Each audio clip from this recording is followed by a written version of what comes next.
According to five kingdom system, gymnosperm and angiosperm are grouped under the kingdom.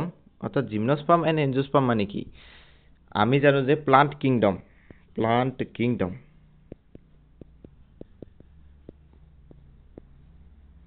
Plant কিংডমত আমি পঢ়ো ফাৰ্ষ্টতে আমাৰ algae, next আমি পঢ়ো ব্ৰায়োফাইট,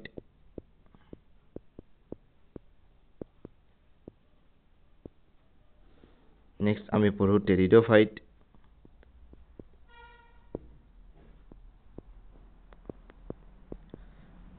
দেন আমি পঢ়ো জিমনো, দেন আমি পঢ়ো এনজিও। অৰ্থাৎ এই পাৰ্টকেইটা আমাৰ কিহৰ ভাগ? প্লান্ট কিংডমৰ ভাগ আল্টিমেটলি। গতিকে এইকেইটা আমাৰ কিহত ৰখা হৈছিল? প্লান্টেত ৰখা হৈছিল। ইয়াতে ই এটা লাগিব। Option number 4 is the correct choice for the given question. Thank you.